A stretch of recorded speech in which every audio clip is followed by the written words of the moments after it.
Good morning, everyone, and welcome. I hope those of you coming in can find seats in the dark back there. My name is Steve Howard. I'm the Chief Executive at Business in the Community, and we are delighted to have you here this morning for the first of what we hope become many responsible business summits. An action-packed 2 days. Lots going on in this space, around these halls, downstairs with the exhibition. I think at last count we have 41 countries represented with us over the next 2 days, and many thousands passing through these halls, so it will be great. We are doing this in conjunction with UBM, a new partnership, so we look forward to seeing how all of this unfolds. We're learning as we go a little bit, which is always exciting as well, but we are really excited about what's in store for us over these next 2 days. If you've seen the delegate list, an amazing collection of people that we are. If you look at the titles, marketing, purchasing, environment, HR, comms, supply chain, policy directors, CEOs, MDs, CSR professionals, a wide range of people wanting to take an interest in these subjects and think a little bit more about what it is we're doing and that call to action that we need to end with as we finish. Now let me first thank our sponsors. As always, we thank so much Hitachi and Deloitte as our lead sponsors and headline sponsors for this event, but also the other sponsors that we will cycle through here: 3i, Addison Lee, AirsWeb, Allianz Boots, Corporate Culture, the Institute for Chartered Accountants, Power Perfector, Veolia, Vocal Inc. We couldn't do this without all of you. And we'll have an opportunity to hear more from those organizations and learn a bit more about what they're doing as the 2 days unfold.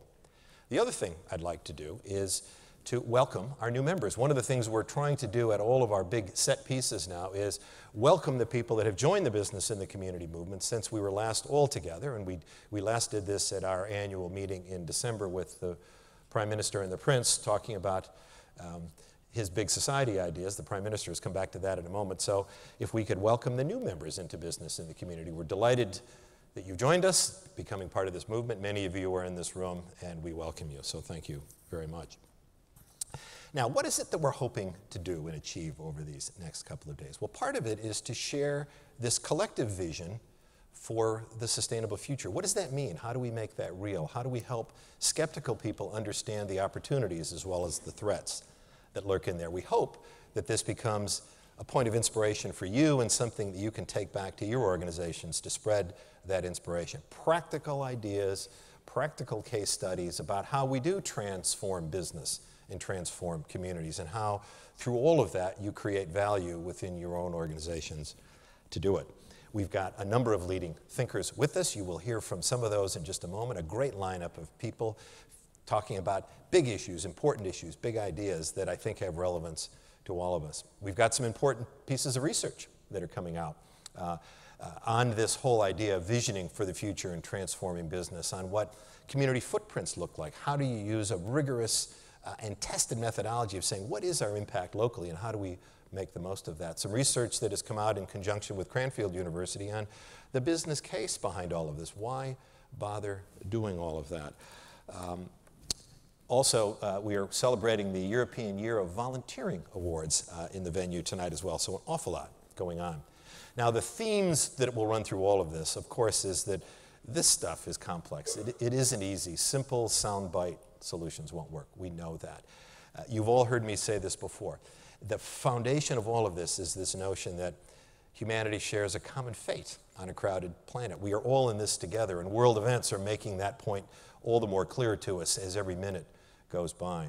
The notion of sustainability, when you peel back that onion skin, goes back to those foundational principles of social justice and environmental stewardship. How does that tie in to our business models and our organizations, and what should we do with that as leaders?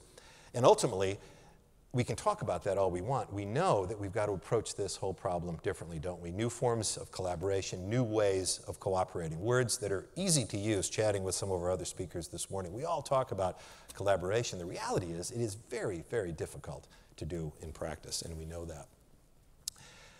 And the context in which we gather this morning is, needless to say, an uncertain one, an unpredictable one. We watch with bated breath what's happening in Japan as they battle those nuclear reactors, the heroism of the people that perhaps are sacrificing their lives to work in those factories to bring them under control. But also what's happening in the Middle East and the impact that that will have around the world, certainly in this economy. I learned a new word yesterday. And I think this comes from the American military, but the new word is VUCA, V-U-C-A. And you would say it, the situation is VUCA. Now that sounds rather obscene, but what it stands for, V-U-C-A, volatile, uncertain, complex, and ambiguous. Well, that sort of feels like today, doesn't it? And we've got our own issues here at home, of course. Uncertain economic circumstances, massive public sector spending cuts that will have an impact on everybody who lives in this land, particularly the charitable sector, particularly people that live further north in this country, realistically. We are still facing this situation where most people don't trust us. They don't trust business. They certainly don't trust financial services. They're not sure they trust the government. They don't really trust anybody. And that makes our lives all the more complicated. At the same time, this social media world that we live in, the fact that information spreads that countries can fall in a matter of days based on social media networks, information, correct and incorrect, can spread in a nanosecond. People are tweeting and doing all the other things you do on those medium as we speak right now about this event. How does that play into what it is we're trying to do? Uncertain times indeed. But I mentioned to somebody this morning, somebody showed me a copy of the Sunday Times from 30 years ago last weekend. So I can think it was March 10th or 11th, 1981. And you know what the lead stories were in the Sunday Times then? Chancellor preparing shock budget, big squeeze coming. Business wants lower taxes on jobs and less red tape. Government closing non-dom tax loopholes. I'm a non-dom, that's kind of important to me. And finally, public sector unions gearing up for a strike. So some things perhaps never change in all of this. And now we have the big society. What does that mean to this agenda? What does that mean to those of us living in this country and our sense of personal as well as corporate responsibility in all of this? Is this a slogan? Is this government spin? Is this air cover for public sector spending cuts? Or perhaps, like those headlines of 30 years ago, something that we really know has been with us for a while that we perhaps just forgot to do a little bit? Is it about cutting supply of government services, or is it perhaps thinking a little bit differently about the demand for those services and how we as the business community and people who take a real interest in our communities can respond to all of that? Now, we've listened to you, our members, and wider stakeholders in terms of what are the things that matter most to you? What is it you would like to achieve in a gathering like this one? What are some of the other big issues you're facing? And we hear a pretty consistent message. Short term, you're worried about how do you engage your employees differently? How do you integrate these things? How do you tackle some of these governance and trust issues that you're facing? But as we look forward a little bit, what are the things you're worried about for next year and the year after that? It is what we hope are the essence of the subject matter of this conference. How do you manage your supply chain in this changing world? How do you rethink your business models in a low-carbon environment? And how does that impact on your products and services and your relationships? How do you help your customers and wider stakeholders understand all of this, to whether it's to be willing to pay for it or to support you? The message I hear consistently from leaders is, when we're talking about these issues, is they all say the same thing. We know this is important. We do quite a bit in our company, they tell themselves, but we know, honestly, that we need to do more. And when you say, well, why not? Why aren't you doing more? The answer, again, is very consistent. One, it's also complicated. We don't know where to start. So, message to us as a movement, how do we make this simple? How do we make this journey more straightforward? Second message we hear, all of the conflicting priorities we face as leaders, whether it's strategic priorities or financial priorities, all conflicting with one another. How do we work our way through all of that? Probably a bit related to the first. And then the third point is, you know, though our wider stakeholder group, and particularly for listed companies, some of our shareholders don't quite understand this, don't see the relevance to our business. So what that tells me in part is that we have to work a little bit more creatively on how we get this messaging out there, how we help people understand that responsible business is part of being a successful business, that you create value in your organization by living your values. The business case, the logic that we've talked about time and again in terms of building and protecting your brand, engaging your people, particularly in times of uncertainty when everybody is anxious. So you hold on and you develop those people and you make it an attractive place to work, how you manage your risk, how you seize opportunity. And notwithstanding all the turmoil that's out there, there are loads of opportunities, and some are going to find them and some are going to miss them. And how do you use this agenda to unlock that? And that's what we're trying to do at Business in the Community. How can we help you on this journey? How can we make sure that we are creating that sustainable future for everyone? We stand for responsible business. And what does that mean? How do you take these ideas and actually integrate them into your business in a way that really matters, both in terms of how you engage with your communities, but also how you manage your supply chain, how you create those diverse and healthy workplaces that are out there, how you treat the planet, and how does all this come together in some sort of coherent way, which is why we're so happy to see so many different disciplines represented in the room today.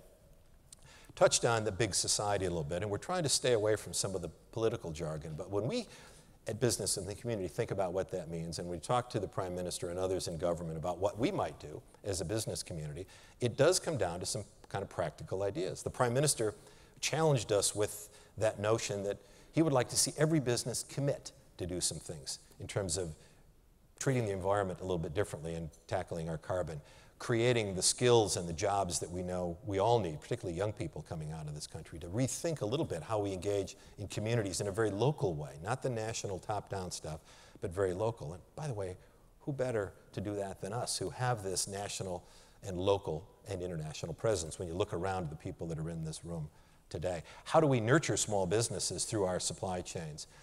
How does that sense of well-being then drive through, whether it's flexible working or this notion of an opportunity and people having aspiration? How can we as businesses play a part in that? And we think we can. We're very excited about it. We've got an idea that we're building on called Business Connectors, which will be, when it's done, 1,000 business brokers effectively around the land who will work in very local communities, helping bring these people together, the ideas, the business community, the social needs, the opportunity to unlock all of that talent and emotion that's out there. We know people want to get involved. My experience, as is yours, most people get up in the morning wanting to do the right thing. They want to help. They just need a little bit of encouragement and guidance in terms of how best to do that. So we are going to roll out our full arsenal of tools, Seeing is Believing visits, ideas, conferences, publications, sharing, strong leadership to go around and look at those things that really work. You tell us that you're up for more community engagement, but you also tell us, let's not keep inventing things. Let's find the things that work and let's replicate them. Let's take them out there and bring them to scale. And we need to do it now more than ever. So very exciting stuff for us in that sense. Let me get on here because we're running slightly behind schedule. One final point on the community side of things, of course, was we think about what does transforming communities mean. We think of it in terms of education, in terms of employment, in terms of enterprise, in terms of environment, all interconnected things. What role can we play? There was an interesting piece of research that has come on the back of the Lord Davis report talking about women on boards. Practical thing, we've got what we hope is a really helpful guide that you can use to say, okay, good idea, but how do I make that a reality in my own business? How do organizations do it? What is my role as a leader? So I would suggest that you take a quick look at that before we break. But we're really going to spend most of our time in these next 2 days saying, so what does all this mean in the context of sustainability? What does that word mean? It's used and abused and confused out there. How do we make it real? If it were easy, as I said in the beginning, we wouldn't need to be here today. We'd all be off doing something else. It is a challenging environment. You are all managing through turbulence, and sorry to say this, it is going to get more turbulent, not less turbulent, over the next 18 months. But it also says to me that if we don't step up as the business community, and in fact as the international and global business community that we are, if we don't lead now, who is? Who's going to do that? This is why we are here. This is why Business in the Community exists, for times just like this. So we hope you have an exciting and interesting time. There's an awful lot to learn and share and challenge. We hope you make relationships that will last. We hope you take ideas home.